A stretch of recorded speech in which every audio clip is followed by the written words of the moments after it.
शंकर सिंह जी, देखिए हमने देखा है कि विपक्ष के कुछ लोग ये कहते हैं कि मंदिर बन जाएगा तो लोग वहां जाएंगे, उससे क्या आपकी एजुकेशन सिस्टम बेहतर हो जाएगा, क्या आपका स्वास्थ्य सेक्टर अच्छा हो जाएगा, क्या आपको चोट लगेगी तो आप कहाँ जाएंगे, इस तरह के सवाल उठाते हैं, आपको नौकरी कहाँ मिलेगी।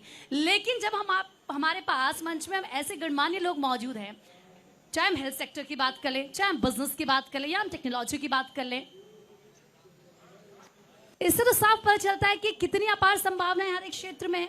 तो ऐसे लोगों को, और जब हमारे तमाम मेहमान ये बता रहे हैं कि आगे खासतौर पर अयोध्या में किस तरह का विजन है, क्या कहना चाहेंगे आप उन लोगों को, क्या संदेश देना चाहेंगे? देखिए, हम सब लोग इसी समाज का हिस्सा हैं और जो तुष्टीकरण की राजनीति विगत 70 सालों से इस देश के लोगों ने देखी, उसकी वजह से आज की जो जनता है वो बहुत ही ज्यादा जागरूक हो गई है और समझदार हो गई है। जैसा कि मेरे फेलो पैनलिस्ट ने सभी ने बोला है कि मंदिर बनने से हर जगह वृद्धि हो रही है। मैं इस बात को स्पष्ट करना चाहूंगा, मंदिर अपने आप एक चलती फिरती इकोनॉमी है, चलती फिरती बहुत इंडस्ट्री है। जब कोई मंदिर आता है तो चाहे वो टैक्सी वाला हो, चाहे वो होटल वाला हो, चाहे वो फूल वाला हो, चाहे वो मंदिर के अंदर पुजारी हो, चाहे वो तिलक लगाने वाला हो, चाहे वो घंटी बेचने वाला हो, चाहे वो यहाँ पर भोजनालय चलाने वाले लोग हों, और चाहे वो टूरिस्ट गाइड्स हों, इन सबको एक बहुत बड़ा रोजगार मिलता है। आप देखिए, जो मंदिर निर्माण कर रहे हैं, मैं जानता हूं कि L&T कंपनी के अंदर कम से कम वहां पे उन्होंने लाखों लोगों को रोजगार दिया है विगत 3 वर्षों में, और आने वाले टाइम में अगेन ये रोजगार रुकने वाला नहीं है। और जब ये रोजगार रुकेगा नहीं और आगे आने वाले टाइम में लोगों को पास गाइड्स का, टैक्सी का, होटल्स का, फूड्स का बहुत सारा यहां पे रोजगार रहेगा, तो जो भी विपक्षी दल हैं वो आज की डेट में तो निशब्द हो चुके हैं। जहां पर हम वर्तमान प्रदेश सरकार की बात करते हैं तो जहां पे गुंडे माफिया प्रदेश छोड़ के भाग रहे हैं, जहां पे हम रोजगार की बात करते हैं तो नए रोजगारों का सृजन हो रहा है, जहां पे हम देखते हैं कि नए नए एक्सप्रेस वे की बात हो रही है, तो यूपी आज की डेट में देश में सबसे आगे है। जब हम बात करते हैं केंद्र सरकार की, तो मंदिर ऐसे नहीं आया है। मंदिर जब देश के अंदर 13 करोड़ घरों में शौचालय बन गए उसके बाद आया है। मंदिर जब देश के लोगों को 10 करोड़ जो हमारी महिलाएं बहनें थी उनको गैस कनेक्शन मिल गए हैं उसके बाद आया है। मंदिर ऐसे नहीं आया। मंदिर जब लगभग 12 करोड़ किसानों को लगातार किसान सम्मान निधि मिल रही है उसके बाद आया है। तो मंदिर को हम लोग किसी भी तरीके से, अगर हम ये कहते हैं ना कि ये कोई रोजगार नहीं देगा या यहाँ पे हेल्थ सर्विस नहीं मिलेगी, मंदिर हमको चेतना देता है। इस चेतना की वजह से हम लोग लगातार 500 सालों से या उससे पहले से लगातार हम लोग अंदर से एनर्जाइज होते हैं। जब तक ये चेतना हमारे सबके अंदर रहेगी हम लोग निरंतर आगे बढ़ते रहेंगे। आप देखिए कहां भारत देश पहुंच गया है। भारत देश आज की डेट में सूर्य तक पहुंचा है। हमने चंद्रयान जब पहुंचा तो कहां की प्रेरणा से, जो हमारे वैज्ञानिक थे, जब मिशन सफल होने के बाद वो कहां गए, वो मंदिर गए थे। जब हम बात करते हैं देश के अंदर टेक्नोलॉजी की, तो हम देखिए चाहिए सुंदर पिचाई जी हों, चाहे सत्य नडेला जी हों, वर्ल्ड के जितने बड़े टेक्नोक्रेट्स हैं वो हमारे ही सनातन संस्कृति से निकले हुए लोग हैं। आज हमारी जो संस्थाएं हैं, चाहे वो IITs हों, NITs हों, और भी बहुत सारे इंस्टीट्यूट हैं, आप कहीं पे भी जाइए और देखिए किस तरीके से वो लोग सनातन संस्कृति के साथ चलते हुए ज्ञान का प्रचार प्रसार कर रहे हैं। और हमारी संस्कृति है क्या? हमारी संस्कृति बहुत सबसे ज्यादा वैज्ञानिक है। हमने हमेशा, हमारे वेद पुराण हमेशा से विज्ञान की ओर, हमेशा से आगे बढ़ने की ओर हम लोगों को प्रेरित करते हैं। तो मंदिर हमारी चेतना का केंद्र है और ये हमेशा रहेगा। और ये हमेशा रहेगा, बिल्कुल सही कहा आपने। और अब तो हम देखते हैं कि कहीं पर भी चले जाएं, अगर वहां पर डीजे बज रहा है तो राम मंदिर का जिक्र होगा, मंदिर के गाने बजेंगे, युवा पसंद करते हैं। विदेशों में हम देखते हैं कि अगर वहां पर स्टेज है तो वहां पर प्रभु श्री राम के गाने बज रहे होते हैं, भजन बज रहे होते हैं। तो ये हमारी ताकत है, ये हमारी संस्कृति है और लगातार ये बढ़ रही है। युवाओं, जो देश का युवा है वो और ज्यादा जागरूक हो रहा है। गोविंद जी, मैं आपसे सवाल करूंगी, लेकिन उससे पहले इस वक्त हमारे बीच आशीष गौतम जी हैं, स्वयं मीडिया प्रोडक्शन के डायरेक्टर। सर बहुत बहुत स्वागत है आपका, एक बार तालियों के साथ उनका भी स्वागत कर दीजिए, तमाम लोग यहाँ पर मौजूद हैं। और आगे बढ़ते हुए सर एक बात बताइए, मुझे विपक्ष कहता है लगातार सवाल, वैसे मैं राजनीति के सवाल आपसे नहीं करना चाहती क्योंकि मुझे पता है वो आपका फील्ड नहीं है, लेकिन स्टिल विपक्ष ये कहता है व्यवसाय नहीं है, बिजनेस नहीं है, व्यापारी उनके पास काम नहीं है, सब बेरोजगार हो चुके हैं। अगर मैं उत्तर प्रदेश में बिजनेस की बात करूं, व्यापार की बात करूं, व्यापारियों की बात करूं, तो क्या उनकी स्थिति है, जरा आप बता दीजिए।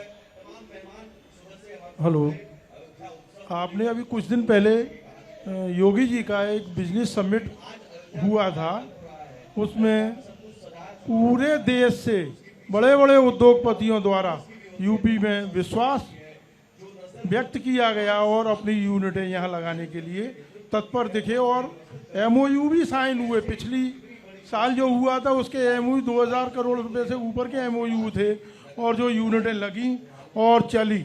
और इस परिप्रेक्ष्य में आज हम अयोध्या के राम मंदिर का जिक्र आता है तो राम सबके प्रेरणा स्रोत हैं, हमारी ऊर्जा के प्रेरणा स्रोत हैं और टूरिज्म का एक बहुत बड़ा हिस्सा मंदिर से आता है।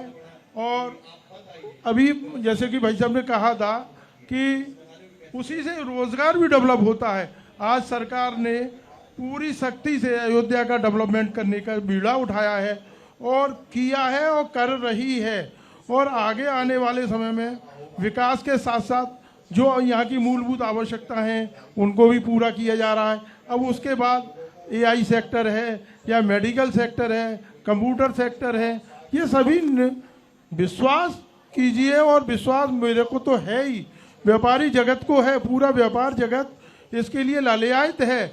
आज आपने देखा होगा यहाँ के बासिंदों को जो ज़मीन की कीमतें थी वो भी कई गुनी बढ़ गई, बहुत अनाप शनाप हो गई। अब बाहर के होटल्स आ रहे हैं, बहुत बड़े बड़े होटल्स आ रहे हैं, तो कहीं ये रोजगार नहीं है? बिल्कुल रोजगार है।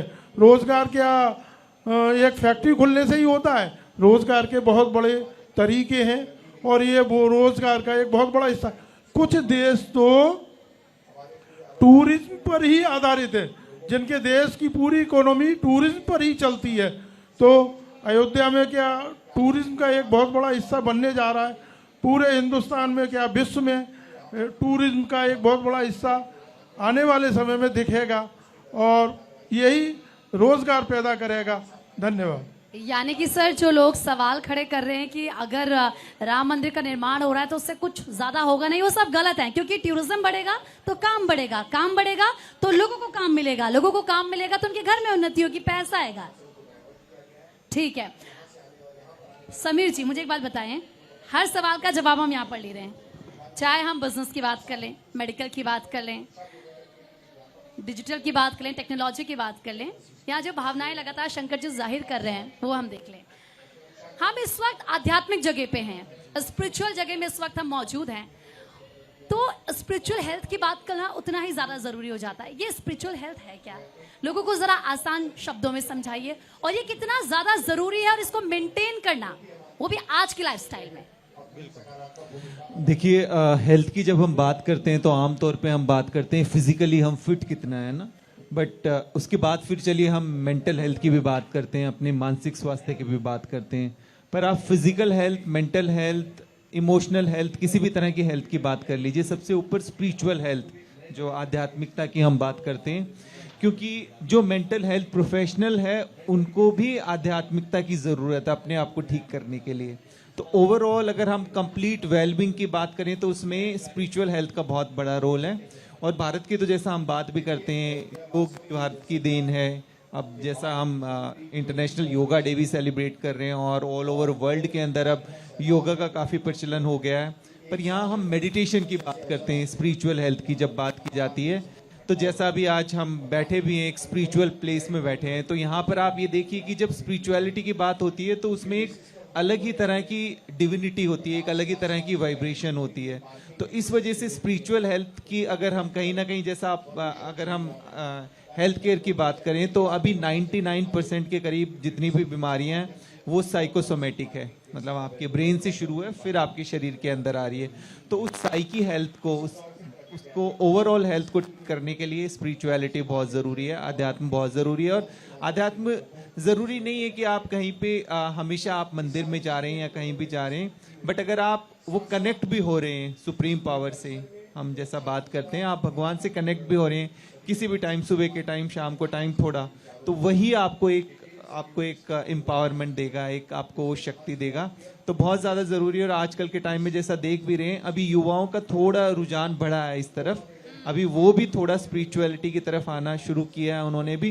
पर अब जैसा अब आजकल जैसा चल भी रहा है, और अभी जैसे अयोध्या में भी जिस तरह से अब 22 तारीख को इनॉग्रेशन हो जाएगा और युवा भी काफ़ी इस चीज़ को लेके काफ़ी एक्साइटेड है, तो मैं समझता हूँ कि ओवरऑल सबको इसके ऊपर काम करना बहुत ज़रूरी है अगर वो पूरा एक कंप्लीट वेलबींग चाहते हैं तो।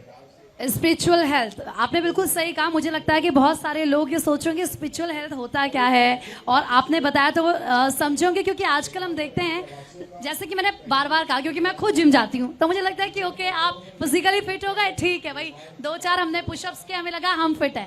फिर मैं था मेंटली परेशान है, इससे हम कैसे हेल्दी हो सकते हैं, ये हम कैसे ठीक करें।